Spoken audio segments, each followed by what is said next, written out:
Congress party जिंदाबाद। हमारा है राजीव गांधी, हमारा है राजीव गांधी, हमारा है राजीव गांधी। जिंदाबाद कांग्रेस पार्टी जिंदाबाद, जिंदाबाद कांग्रेस पार्टी जिंदाबाद। हमारा है राजीव गांधी, हमारा है राजीव गांधी, हमारा है।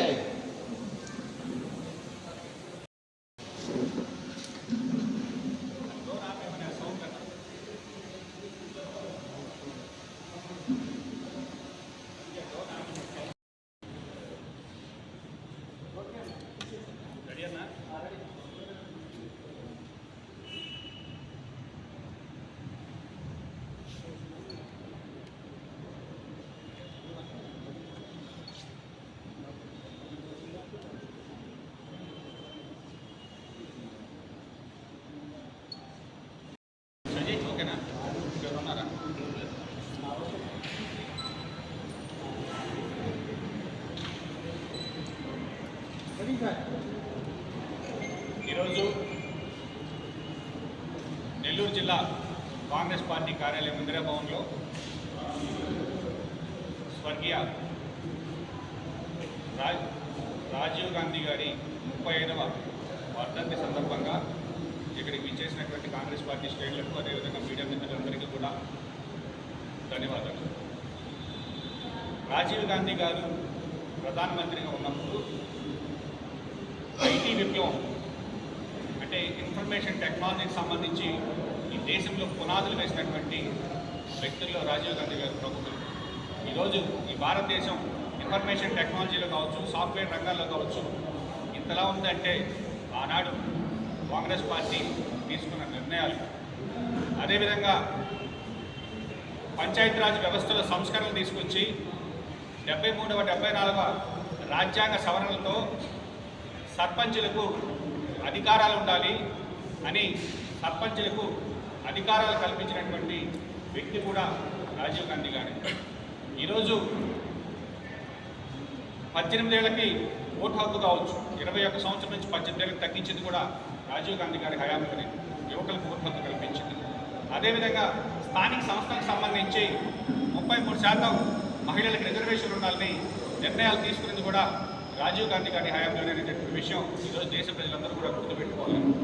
ఈరోజు మహిళా రిజర్వేషన్స్ సంబంధించి బీజేపీ వాళ్ళు మన పార్లమెంట్లో ఏ విధంగా డ్రామాలు ఆడారో దేశ ప్రజలందరూ చూశారు. మహిళా రిజర్వేషన్స్ సంబంధించి చట్టసభల్లో ఒక బిల్లు ఆల్రెడీ పాస్ అయిన తర్వాత దానిని జనగణన తర్వాత మేము అప్లై చేస్తామని చెప్పి దాన్ని పక్కన పెట్టి మళ్ళీ డీలిమిటేషన్ బిల్లుని మహిళా రిజర్వేషన్లకు ముడిపెట్టి మళ్ళీ బిల్లు తీసుకురావడం జరిగింది. కాబట్టి ఈరోజు కాంగ్రెస్ పార్టీ ఆలోచనలు కానీ ఈ దేశ నిర్మాణంలో కాంగ్రెస్ పార్టీ చేసినటువంటి సేవలన్నీ కూడా ఈరోజు ఆ పునాదుల మీద ఈరోజు దేశం పటిష్టంగా ఉందనేటటువంటి విషయం గుర్తుపెట్టుకోవాలి. ఈరోజు నరేంద్ర మోడీ గారు మొన్న మాట్లాడుతూ బంగారం కొనద్దు, విదేశాలకు వెళ్ళొద్దు, పొదుపు మంత్రం చెప్పించారు.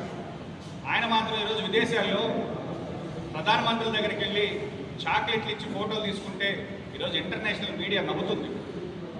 ఇంటర్నేషనల్ మీడియా ఈరోజు ఒక నార్వేలో ఈరోజు జ్యోతిలో వచ్చి నేను పొద్దున చూసి నవ్వుకున్నా. ఎందుకంటే ప్రధానమంత్రి స్థాయి మెలోడీకి మెలోడీ అని చాక్లెట్ ప్యాకెట్ ఇచ్చాడు పార్టీ బ్రాండ్ అంబాసిడర్ లాగా. అది కాస్త పక్కన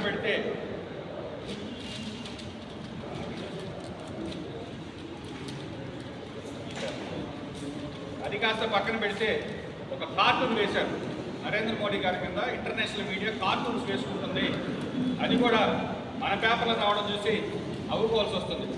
కాబట్టి ఈరోజు దేశ సార్వభౌమాధికారాన్ని మొత్తాన్ని కూడా పణంగా పెట్టి ఈరోజు అమెరికా దగ్గర తల వంచుకొని అమెరికా ట్రేడ్ డీల్ కావచ్చు, అదేవిధంగా క్రూడ్ ఆయిల్ ఇంపోర్ట్స్ ఎక్స్పోర్ట్స్ మీరు ఏ దేశం నుంచి కొనాలనేది కూడా ఈరోజు అమెరికా నిర్ణయించబట్టే ఈరోజు దేశం ఈ స్థితిలో ఉంది. ఆనాడు కాంగ్రెస్ పార్టీ క్రూడ్ ఆయిల్ నిల్వలు దేశ అత్యవసర పరిస్థితులు ఏర్పడినప్పుడు కనీసం 90 రోజులు క్రూడ్ ఆయిల్ నిల్వలు ఉండాలని కాంగ్రెస్ పార్టీ అప్పట్లోనే దానికి సంబంధించినటువంటి ఏర్పాట్లు చేసి క్రూడ్ ఆయిల్ నిల్వలు ఎప్పుడు కూడా 90 రోజుల కన్నా కూడా యుద్ధాలు వచ్చినా ఎటువంటి ఎమర్జెన్సీస్ వచ్చినా కూడా 90 రోజులు దేశానికి మొత్తానికి సరిపడా నిల్వలు ఉండాలని చెప్తుంటే ఈరోజు కనీసం 10 రోజులు కూడా లేదు. ఈరోజు గ్యాస్ సిలిండర్లు ఇప్పటికీ కూడా క్యూలో ఉంటున్నారు. కాబట్టి దేశాన్ని గతంలో కాంగ్రెస్ పార్టీ ఉన్నప్పుడు ఈ దేశం యొక్క అప్పులు ఎంత, ఈరోజు అప్పులు ఎంతో ఒకసారి బేరీజ్ వేసుకోవాలి. గతంలో డాలర్కి రూపాయికి ఉండేటటువంటి మారకం విలువ ఎంత, ఈరోజు 96 రూపాయలకి డాలర్ యొక్క రేటు పెరిగిపోయింది. కాబట్టి దేశం యొక్క సంపద మొత్తం ఆవిరైపోతుంది. దేశ రక్షణకు సంబంధించినటువంటి విషయాల్లో వెనకబడుతున్నాం. ఇవన్నీ కూడా ఒకసారి దేశ ప్రజలు ఆలోచించాలని కాంగ్రెస్ పార్టీ పక్షాన కోరుకుంటున్నాం. ఇకపోతే ఈ రాష్ట్ర విషయానికి వస్తే నెల్లూరు జిల్లా కావచ్చు, రాష్ట్రం కావచ్చు, అవినీతి ఏ విధంగా ఉంది అనేది చిన్న ఉదాహరణ చెప్తాను. నిన్నో మొన్న చూసాం, తెలుగుదేశం పార్టీ కార్యాలయంలో సోమిరెడ్డి చంద్రమోహన్ రెడ్డి గారు ప్రెస్ మీట్ పెట్టారు. పెట్టి డీజిల్ పెట్రోల్ రేట్ల గురించి మాట్లాడారు. డీజిల్ పెట్రోల్ రేట్లు గత తెలుగుదేశం ప్రభుత్వంలో కర్ణాటక కన్నా మన దగ్గర 10 రూపాయలు ఎక్కువ ఉంది. అదేవిధంగా జగన్మోహన్ రెడ్డి గారు ఉన్నప్పుడు అదే డిఫరెన్స్ ఉంది. ఈరోజు కూడా కర్ణాటక మనకన్నా కూడా 11 రూపాయలు తక్కువ ఉందనేటటువంటి విషయాన్ని రాష్ట్ర ప్రజలందరూ కూడా గమనించాలి. కాబట్టి ఈ రెండు ప్రభుత్వాలు కూడా ప్రజల మీద భారం పడకూడదని, కనీసం పక్క రాష్ట్రంలో మనకన్నా 10 రూపాయలు తక్కువ ఉంటే వీళ్ళు తగ్గించాల్సిన బాధ్యత ఉందా లేదా అని అడుగుతున్నాం. కాబట్టి తగ్గించకపోగా మళ్ళీ కేంద్ర ప్రభుత్వం వేసినటువంటి అదనపు భారం కూడా ఈరోజు ప్రజల మీద మోపడం జరుగుతుంది. అదేవిధంగా లిక్కర్ గురించి మాట్లాడారు. తెలుగుదేశం లిక్కర్ పాలసీ అద్భుతంగా ఉంది. కావాల్సిన బ్రాండ్లన్నీ రాష్ట్రంలో దొరుకుతున్నాయి. గతంలో తెలంగాణ నుంచి తెచ్చుకున్నాను. నేను అడుగుతున్నా, పర్చేజ్ ఆర్డర్స్ అంటాం, అంటే ఏపీ బెవరేజ్ కార్పొరేషన్ లిమిటెడ్కి సంబంధించి ఈ రాష్ట్రంలో ఎవరైనా ఒక కంపెనీ వెళ్ళి అయ్యా మేము మా దగ్గర ఫలానా బ్రాండ్స్ ఉన్నాయి మీకు సప్లై చేస్తామంటే పర్చేజ్ ఆర్డర్ ఇస్తారు ఏపీ బెవరేజ్ కార్పొరేషన్. వాళ్ళు కొని డిపోలకు పంపిస్తారు. ఈరోజు నేను డిపోలో స్టాక్ తెప్పించాను. అసలు డిపోలో ఉండేటటువంటి బ్రాండ్స్ ఏంటి? ఈ విధంగా తెలుగుదేశం నాయకులు చెప్పినట్టుగా గతంలో జగన్మోహన్ రెడ్డి గారి గురించి అయితే మద్యం పాలసీ గురించి చెప్పాల్సిన అవసరం లేదు. కానీ ఈరోజు ఇంటర్నేషనల్ బ్రాండ్స్ పక్కన పెట్టి సేమ్ గతంలో వైఎస్ఆర్ కాంగ్రెస్ పార్టీ వాళ్ళు ఏ విధంగా అయితే డిస్టిలరీ లీజ్ తీసుకుని ఓట్ బ్రాండ్స్ పెట్టుకున్నారో ఈరోజు అదే పందా కొనసాగుతుంది. పర్చేజ్ ఆర్డర్స్కి సంబంధించి మల్టీనేషనల్ కంపెనీలు అనేటువంటి సిగారామ్స్ అట్లాంటి వాటికి కొన్ని బ్రాండ్స్కి అసలు కనీసం పర్చేజ్ ఆర్డర్స్ ఇవ్వట్లేదు. భారీ స్థాయిలో ముడుపులు ఇచ్చిన కంపెనీలకి పర్చేజ్ ఆర్డర్ ఇస్తున్నారు. కాబట్టి ఈరోజు నేను అడుగుతున్నా, ఎవరైనా కానీ నెల్లూరులో కాదు ఆంధ్రప్రదేశ్లో 100 పైపర్స్ కాంగ్రెస్ అనే బ్రాండ్ దొరుకుతుందేమో ఒకసారి కనుక్కోండి. కాబట్టి లిక్కర్ పాలసీ మాకు గతం కన్నా మేము అద్భుతంగా అనేటటువంటి పరిస్థితి లేదు. ఈ జిల్లాకి, ఈ యొక్క నెల్లూరు జిల్లాలో ఒక నెలకి సరాసరిన 140 కోట్లు మద్యం అమ్మకాలు జరుగుతున్నాయి. 140 కోట్లు మద్యం అమ్మకాలు జరుగుతుంటే ఈ యొక్క జిల్లాలో ప్రతి షాపులో ఇటు బీర్ పైన 10 రూపాయలు, వాటర్ బాటిల్ పైన 10 రూపాయలు అదనంగా మద్యం షాపులు వసూలు చేస్తున్నాయనేటటువంటి మాట వాస్తవం. జిల్లా మొత్తం 140 కోట్ల రూపాయల మద్యం అమ్మకాలు జరుగుతుంటే ఈరోజు ప్రతి నెల టార్గెట్లు ఇచ్చి నెలకి 5-6 కోట్లు వ్యాపారం పెంచమని ప్రభుత్వ అధికారుల మీద ఒత్తిడి పెట్టేటటువంటి పరిస్థితి. కాబట్టి ఆన్ అన్ యావరేజ్ నాకున్న లెక్కల ప్రకారంగా 1,93,000 కేసులు యొక్క లిక్కరు అమ్ముడుపోతుంటే 78,000 కేసులు ఈ యొక్క జిల్లాలో బీర్లు అమ్ముడుపోతున్నాయి. వీటిల్లో 10 రూపాయలు అదనంగా వసూలు చేసిన దానివల్ల జిల్లా ప్రజల నుంచి దగ్గరగా నెలకి 9 కోట్ల రూపాయలు అదనంగా దోచుకుంటుంటే ఈ ప్రభుత్వం చూస్తూ ఉంది. దానికి సంబంధించి ఒక టోల్ ఫ్రీ నెంబర్ పెట్టారు. ఆ టోల్ ఫ్రీ నెంబర్కి ఫోన్ చేస్తే వాళ్ళు వెళ్ళి ఏదో ఉర్దూ మంత్రంగా రిపోర్టులు రాసుకొని ఎక్సైజ్ అధికారులు భారీ స్థాయిలో అవినీతికి పాల్పడుతున్నా కూడా ఈ జిల్లాలో అసలు ఆంధ్రప్రదేశ్లో అవినీతి నిరోధక శాఖ అనేది లేదు. ఎందుకంటే జిల్లా అధికారులు విచ్చల విడిగా అవినీతికి పాల్పడుతున్నా కూడా కనీసం ఆ అధికారుల సైడ్ చూసేటటువంటి పరిస్థితి కూడా ఈ జిల్లాలో లేదు, ఈ జిల్లానే కాదు రాష్ట్రంలో లేదనేటటువంటి విషయం గుర్తుకు పెట్టుకోవాలి. కాబట్టి మేమేదో మద్యం పాలసీ అద్భుతంగా తీసుకొచ్చాం, అన్నీ దొరుకుతున్నాయి, ఏం లేదు. గతంలో వైఎస్ఆర్ కాంగ్రెస్ పార్టీలో ఏమి చేశారో వీళ్ళు అదే అవినీతి కొనసాగిస్తున్నారు తప్ప మరొకటి లేదనేటటువంటి విషయం జిల్లా ప్రజలు అర్థం చేసుకోవాలి. ఇకపోతే రాష్ట్ర ఇరిగేషన్కి సంబంధించి ఈరోజు ఆంధ్రజ్యోతిలో ప్రముఖంగా ఒక కథనం వచ్చింది. దీని యొక్క సారాంశం ఏంటంటే, తెలంగాణకు సంబంధించి పాలమూరు రంగారెడ్డి ఎత్తిపోతల పథకానికి పర్మిషన్ ఇస్తున్నాం అంటే సూత్రాభిప్రాయంగా ఇరు రాష్ట్రాలు అంగీకరించాయి. కాబట్టి పాలమూరు రంగారెడ్డి ఎత్తిపోతల పథకానికి ఇరు రాష్ట్రాలు అంగీకారం తెలిపారంటున్నారు, సంతోషం. ఈరోజు శ్రీశైలం రిజర్వాయర్లో 850 అడుగులు ఉంటేనే నీటి నిల్వ యొక్క ఎత్తు ఫుల్ ఎఫ్ఆర్ఎల్ లిమిట్ ప్రకారం ఉంటేనే మనకి గ్రావిటీ బేస్ మీద పోతిరెడ్డిపాడు హెడ్ రెగ్యులేటరీ కెపాసిటీ ద్వారా మనకి నీళ్లు సమస్యలకు రావడం జరుగుతుంది. ఈరోజు సరాసరిన శ్రీశైలం రిజర్వాయర్లో 30 రోజులకి మించి కూడా ఆ లెవెల్ మెయింటైన్ కావట్లేదు.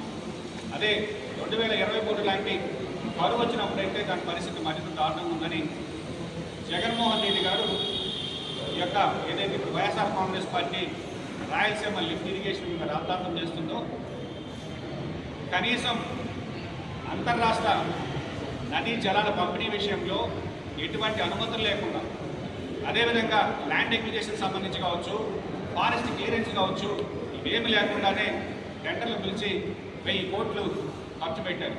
ఈరోజు అవకాశం వచ్చింది, ఇటు వైఎస్ఆర్ కాంగ్రెస్ పార్టీని కానీ అటు తెలుగుదేశం నాయకులు కానీ కాంగ్రెస్ పార్టీ పక్షాన ప్రశ్నిస్తున్నాం. ఎందుకంటే నీళ్లకు సంబంధించినంత వరకు ఈ రాష్ట్రానికి ఒక్క రాజశేఖర రెడ్డి గారు మాత్రమే ఈ రాష్ట్రంలో రైతుల గురించి ఆలోచించినటువంటి వ్యక్తి. పోతిరెడ్డిపాడు హెడ్ రెగ్యులేటరీ కెపాసిటీ 11,000 నుంచి 44,000 క్యూసెక్లకి ఆనాడు రాజశేఖర రెడ్డి గారు పెంచబట్టే ఈరోజు రాయలసీమకి నీళ్ళు వచ్చేటటువంటి అవకాశం ఏర్పడింది.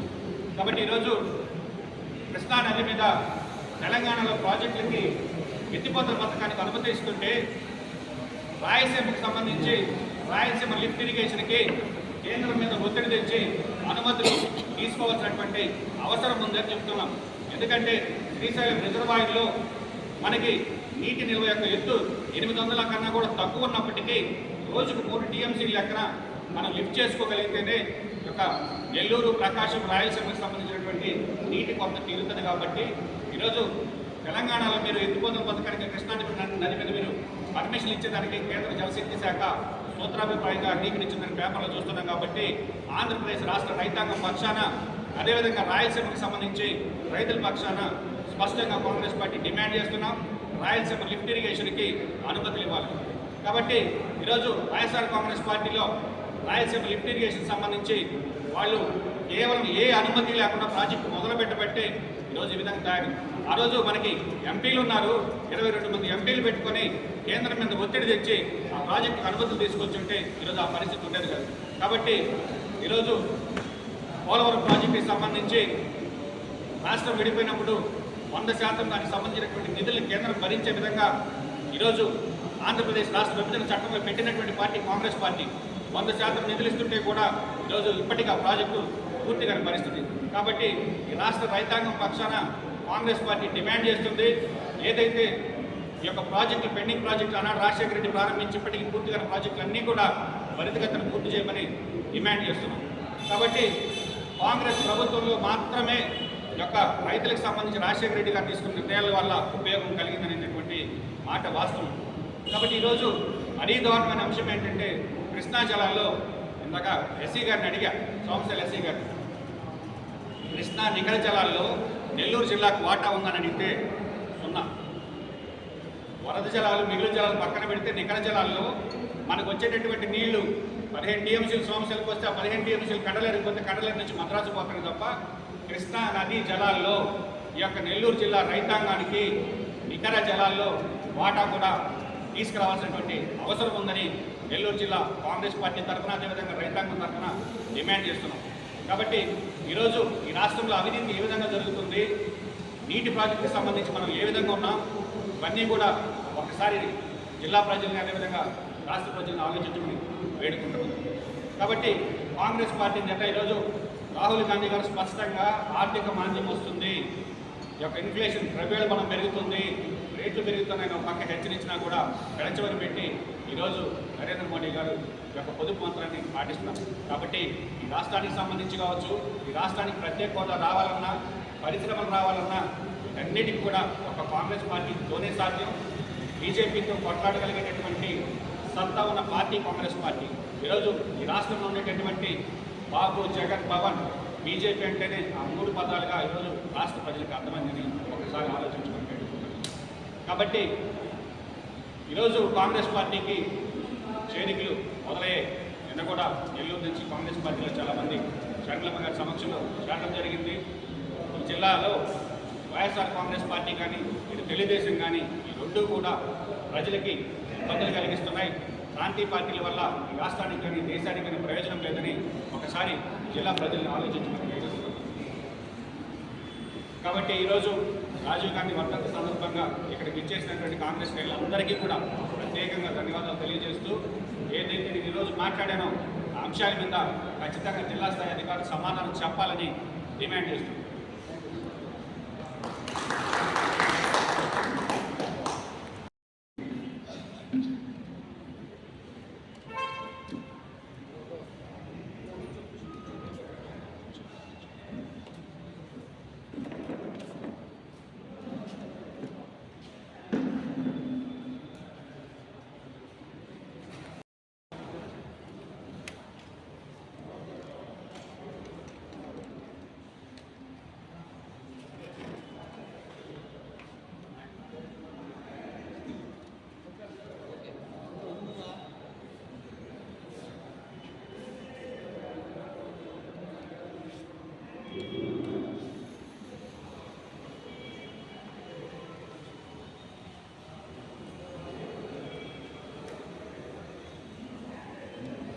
చివరిగా